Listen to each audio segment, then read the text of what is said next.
荣耀 Magic 8 Pro 这次就来看看它的表现。本期看点如下，推荐大家仔细去看。关注这台手机的朋友应该已经知道了，厂家这回对它的新的2.1像素长焦镜头是非常有信心的。本身荣耀就是率先采用2.1像素长焦的品牌，那这次我也可以提前告诉大家啊，它的这颗新的2.1像素长焦镜头非常的不错，你们可以在长焦环节和人像环节看到它的表现。那由于这台手机还是工程版固件，等它升级到了最新正式版固件之后呢，我们也会安排它跟其他手机进行对比。那如果你现在就着急想知道它的水平跟其他手机比会怎么样呢？我们节目有一个好处，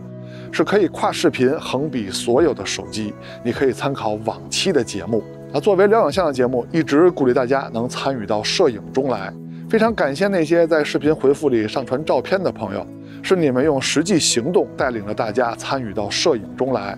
也非常感谢那些给我们节目点赞和加关注的朋友，尤其是加关注啊，这是让我们这档节目不停更、继续更新下去的动力，所以就非常感谢大家了。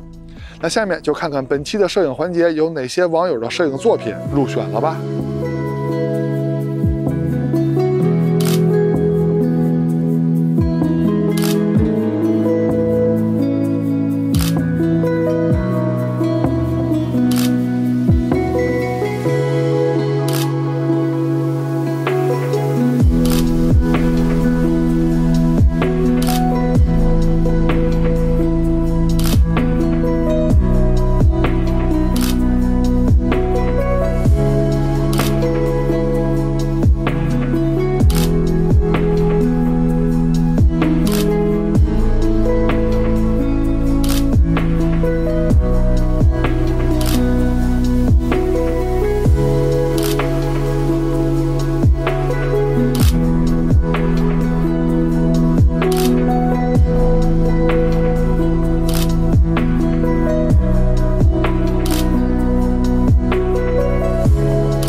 器材虽然分好坏，但是摄影不论器材，能成像的设备都能参与到摄影中来。欢迎收看 ZPH， 别忘了点赞和加关注支持我们啊！那下面就来看看这台手机的表现吧。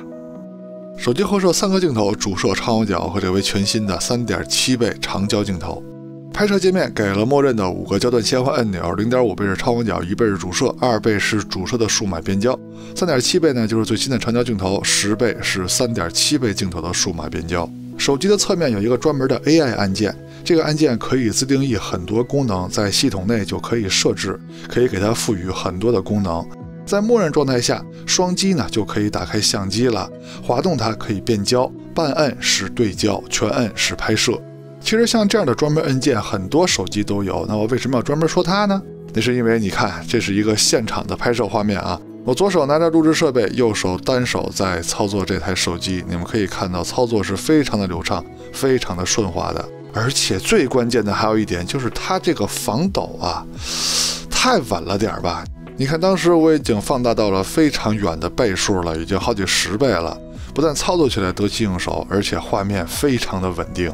在拍摄界面中也给了非常丰富的色彩模式，除了经典的3种大色彩模式以外，还有模拟胶片的颜色，这回还有 AI 追色功能，以及智能选取原色风格的功能，就是现在小吸管和加号的那个图标，点击它之后你可以选取任意的照片，当然也可以是油画啊，也可以是电影的截图，这样的话你再拍摄出来的照片就是你刚才选择的那张你喜欢的那张照片的风格了。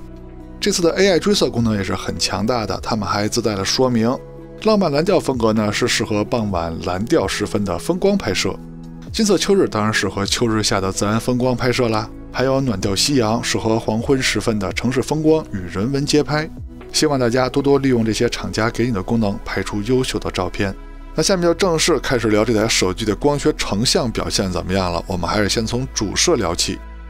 主摄的参数都列这儿了，我们就不挨个念了啊，还是得看实拍效果。测试方式呢，就是默认设置，拿起来就拍。先看第一张样片，拍摄环境呢，当时是大阴天，光线比较暗，跟傍晚一样。整体的色彩呢是比较温和的，中心解析力没有问题，而且成像呢也是偏柔和的，数码处理痕迹并不多。最关键的是镜组的光学质量，也就是边角画质把控这方面啊，这台主摄的镜组还是很优秀的，紫边控制得很好。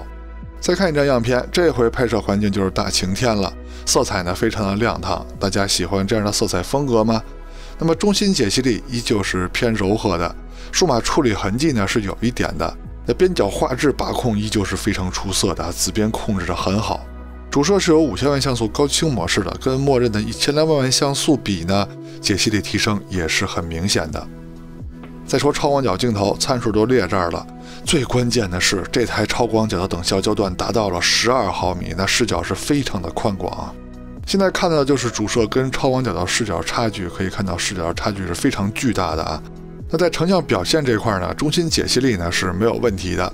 最关键的是边角画质的把控，这么宽广的超广角，它的镜组光学质量还能达到这种效果，已经非常不容易了。再看一张样片，刚才那张呢是在阴天暗光下拍的，现在呢是在晴天下拍的，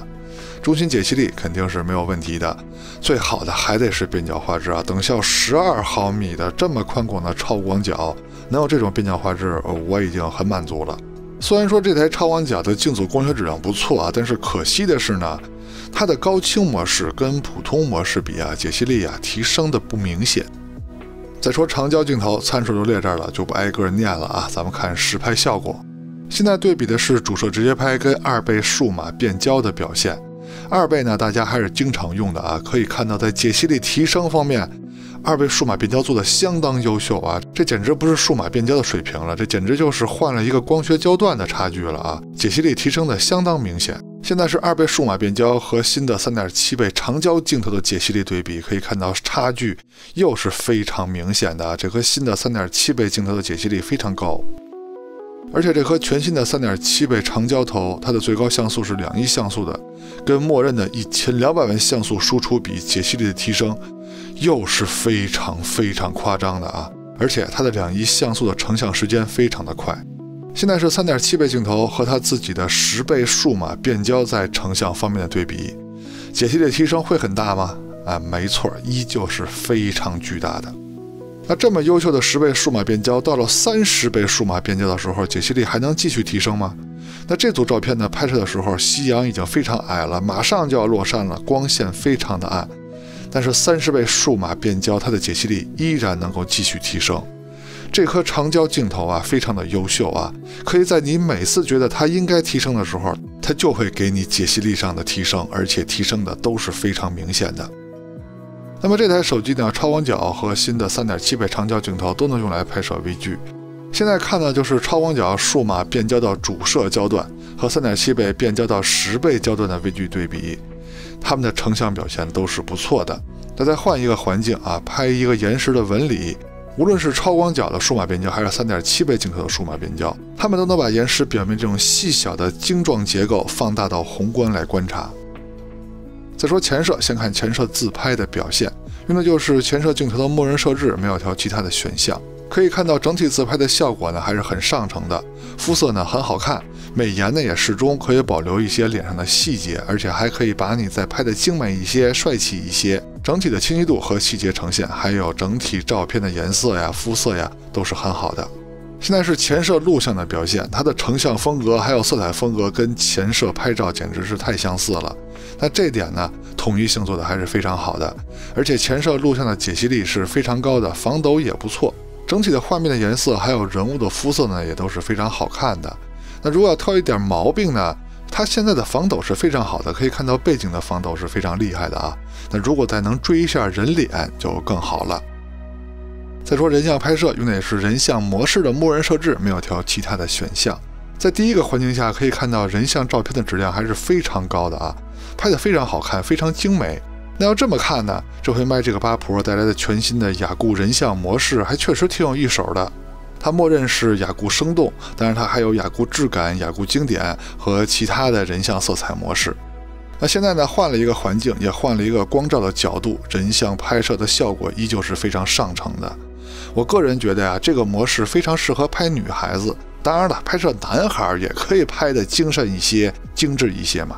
但要是说Magic 8 Pro 拍摄人像最厉害的地方，还得说它长焦镜头的夜景人像。你们没有听错，是长焦镜头。按说夜景人像的活应该是主摄来拍，但是这台手机居然用长焦镜头，在没有补光、没有闪光灯的情况下，就利用城市的光源，就能把人像拍得如此精美。当时我看到成片之后，我只能说，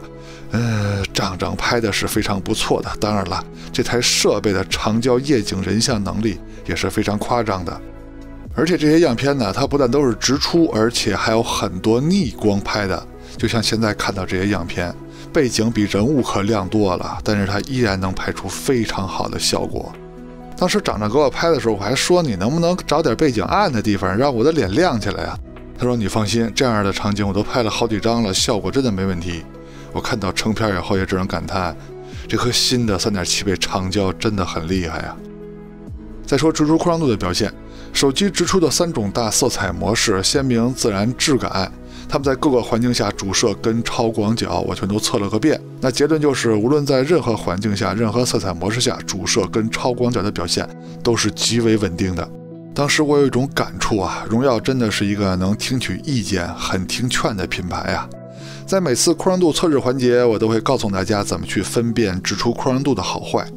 亮部要亮得上去，暗部要暗得下来。亮上去的同时，树枝与天空的分界要自然，云层的细节要丰富；暗下来的同时，暗处的细节要丰富，暗部也不能发虚，也不能偏色。而这一套话，我最早就是用在荣耀身上的。几年前，荣耀有一台旗舰手机，它为了追求极致的 HDR 效果，在某些极限场景下，它的暗部表现并不理想。当然了，那个时代呢，很多旗舰机的表现都是这样，只不过我记得很清楚，这套话是最早用在荣耀身上的。但是如今，你看荣耀的表现，各个色彩模式下，各种难度场景下，无论是主摄还是超广角，它的表现都是非常稳定、非常优秀的。如果你是几年的老观众了，你肯定知道这个场景的难度是非常难的。而荣耀它的主摄跟超广角在各种色彩模式下的表现都堪称完美。再说夜景的测试，在我们精挑细选的夜景测试场景中，这台手机的主摄跟超广角在绝大多数场景下都能拍出非常理想的夜景照片，主摄跟超广角的表现都是非常理想的，亮部细节、暗部细节呈现都非常丰富。只有高难度的个别场景，超广角的亮部细节呈现呢有些不足，但是也没有关系，只要打开自动夜景就可以了。而且这台手机的自动夜景成像时间也是非常快的。到了昏暗的场景，主摄的细节呈现依旧是非常强悍的，而且还是在直出的情况下，超广角的表现跟其他手机的超广角也就差不多吧。长焦的夜景表现肯定是不用担心的，前面夜景人像的表现大家已经看到了。那么现在看到的先是2倍数码变焦跟3.7倍镜头的对比，那肯定是3.7倍镜头的细节呈现要更强了。那更好的是10倍数码变焦和光学3.7倍焦段的对比，10倍数码变焦的解析力提升的也是非常明显的。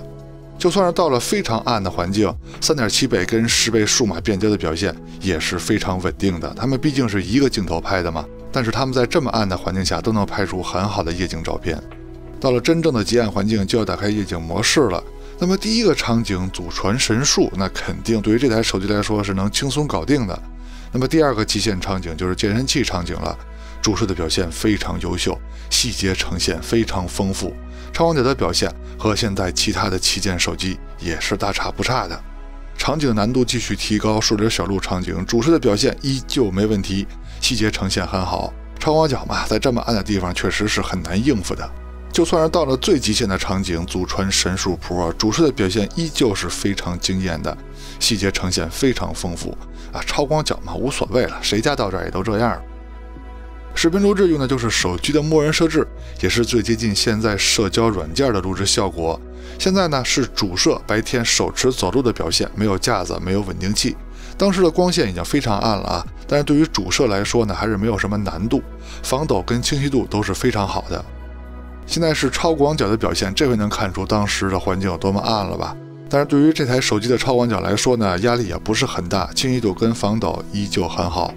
现在是2倍数码变焦的录像表现，实际就是主摄拍的啊，还没有用到长焦镜头呢。呈现的效果也是很理想的。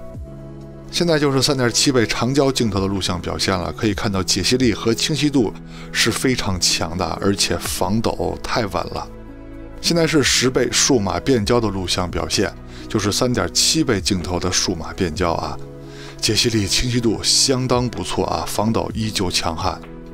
现在是主摄在夜晚极暗环境下的录像表现，防抖呢跟白天比是有一些下降的，清晰度跟解析力还是相当优秀的，而且鬼影控制的非常好。超广角在这么暗的地方呢是很难搞定的，但是它的防抖在同级产品中可真是够厉害的，细节呈现也挺多的了，只可惜它跟主摄比还是有差距。现在是 3.7 倍镜头在夜晚的录像表现，防抖、清晰度、解析力，包括画面的纯净度，这些都是顶级的。这和新的长焦镜头真的很值得信赖。现在是10倍数码变焦的录像表现，就是 3.7 倍镜头的数码变焦啊。虽然说画面的纯净度下来一点，能看见一些噪点，但是清晰度、解析力还有防抖依旧是非常强悍的。荣耀 Mi 这个系列啊，在手机影像领域一直就是位居前列的。它最早采用的2.1像素长焦方案呢，现在已经风靡了整个手机圈了，对吧？那如今全新的 Magic 8 Pro 又让大家知道了什么叫做姜还是老的辣呀！超强的解析力和防抖，优秀的夜景表现，精美的人像和强大的夜景人像效果。哦，对了，还有超模的直出扩张度表现，压力又一次来到了友商头上啊！当然了，这点对于咱们消费者来说呢，肯定是好事儿。厂家就应该像荣耀一样，能听取建议，一样的听劝。每个厂家都卷起来啊，每一代产品都能不断的进步。那么最终受益的肯定是咱们消费者呀。OK， 到结尾了，看完前面内容，希望在选择方面为您提供了帮助，也希望您能喜欢我们的节目。别忘了点赞和加关注支持我们啊！我们下期节目再见，拜拜。